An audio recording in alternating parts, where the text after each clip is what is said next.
Bien, quería pedir disculpas a Josep. I want to apologize to Giuseppe Ermengol because I forgot to introduce him. Giuseppe Ermengol is going to be speaking. He's a mycologist. He's also been working in this area for many years. He works at the Agroforest and Mediterranean Institute at the Polytechnic University of Barcelona. And the reference laboratory for fungus is based there, and they do very important work with regard to new introduction and appearance in various parts of Spain. So I do apologize. I was going as quickly as I could, and I missed him out. Franco Finelli, you have the floor to talk about Ewinia amylivora in Italy.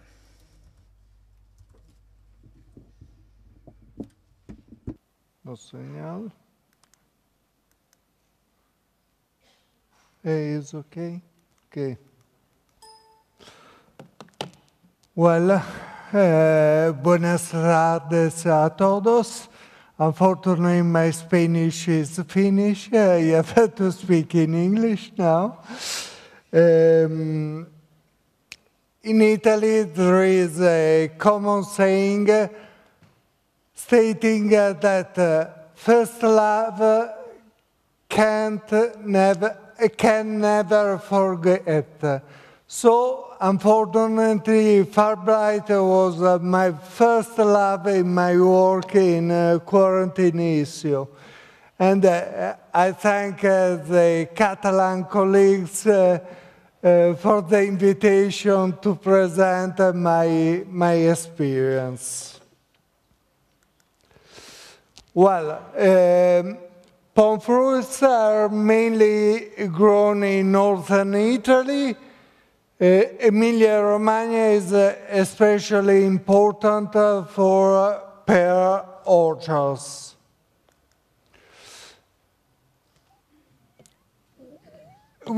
I can say that in some way we are prepared. I mean that some university professor in Bologna train many people about the risk of fire blight. And historically in Italy, until the single market import of some species was prohibited, and allowed only after post-quarantine control. In 1990, we had the first cases, first in Puglia region. In 1992, single foci were found in Campania and Sicily, and at the national level it was decided to establish a monitoring network across all the country. In 1991 we had the first signals, I can say, because my colleagues discovered an illegally imported Crataegus consignment. The plants were infected and immediately destroyed. We were very lucky in such a situation. And for 10 years, we didn't find anything else in that area. In October 1994, we found the first cases close to Bologna in one orchard, and in some nurseries in two distant areas, distant each other 17 kilometers. Regarding orchard, we had plants Italian and also Belgian. Obviously, we thought that Belgian plants were responsible for the introduction, but we didn't find a very clear evidence. And in the nursery, we found first in one. Then we check all the other in the same area, and we found 3 other nurseries for pear, Crataegus, and Sorbus plants, and also just a shoot of a Piracantha in a hedge closer to the nursery. Yes, you can see the initial area. I work in Bologna, and not far from Bologna we found a nursery, the first spots, and the orchard in the second one. In 1995, we found other outbreaks around in the same area. In 1996, we found outbreaks in a sort of belt moving from Bologna to Ferrara. Immediately in 1995, in order to mitigate the risk, we organized monitoring teams, 3 teams of 3 people with me, professor, and scouts. And as I said, not very many cases were found, and we were not optimistic, but in some way we hope to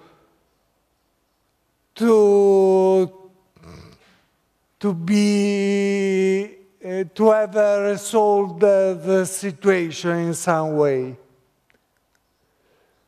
Unfortunately, 1997 was the Black Sunday, the Black Year, because extreme weather condition occurred, and unfortunately we found many orchards, many foci.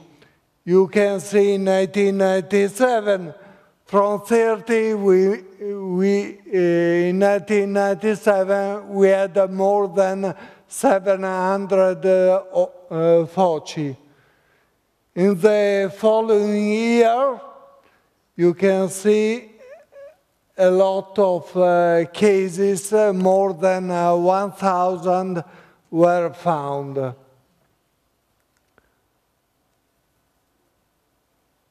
In the region, after the detection of the new situation, it was taken some actions to mitigate, to face the problem. For example, an authority, in Italy for everything we have authorities, very trendy now to establish authority. We had an authority made of producers, plant protection service, other services of the agricultural department, scientists, in order to follow the situation. More or less, once a month there was a meeting in order to elaborate and share the control policy. A law was issued in 1997 establishing subsidies to compensate farmers for the destruction of the plants. Farmlight in some way was easier to combat, to control, because differently from Sharka, after sometimes you have a tree black and dead. Differently from Sharka, when you have just some rings on fruits on leaves. So the farmers cooperate in mainly cooperate in the destruction of the infected plants. For every single case, phytosanitary inspector went in the site, drew a report establishing the destruction of the plants or the pruning in some cases. And after 1 month or 2-3 weeks, it depends, the inspector verified if the plants were destroyed.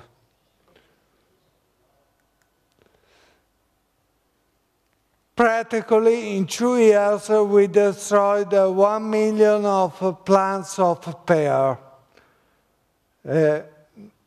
I think it's an important number. But it was decided no subsidies for ornamental plants, reduce subsidies for nurseries, and after a couple of years, the subsidies were repealed, were eliminated. And we, for some years, 3 or 4 if I remember well, a sort of solidarity fund was established to help the farmers in the control of the disease. It means that farmers paid, I don't know, 100 euro for hectare, and the regional administration put more 200-300 euros for hectares. In such a way, it was possible to facilitate the managing of the disease. Yes, you can see the data we had from the initial FOCI to 2000 with the percentage of the importance. Pear and hawthorn, Crategus, were the main hosts, are, in my opinion, in our climatic situation, the most important host. Apples was not a very important host because pruning was sufficient, a prompt pruning was sufficient to reduce the risk. Yes. Well, after in 1999, 2000, it was enough clear that eradication was not feasible, but containment and suppression could be taken to limit the impact of the disease.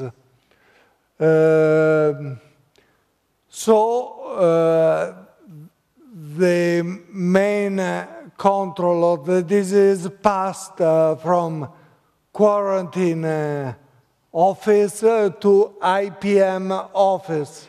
And my colleagues in IPM prepared a sort of guidelines with products and when spray against the disease or pruning. A point very important, in our region, a very important moment was represented by the secondary blossom, not the first one. Very few cases in primary blossom, while the secondary blossom were a gate for the disease. And it was very easy to have an infection. It depends on the variety, it depends on the shape or the growing shape for the plants. For example, high-density orchards were more susceptible than a traditional one because spindle shape have very short branches. So the disease could transmit easily from the branch to the trunk. And when the disease is in the trunk, it's impossible to prune. Please.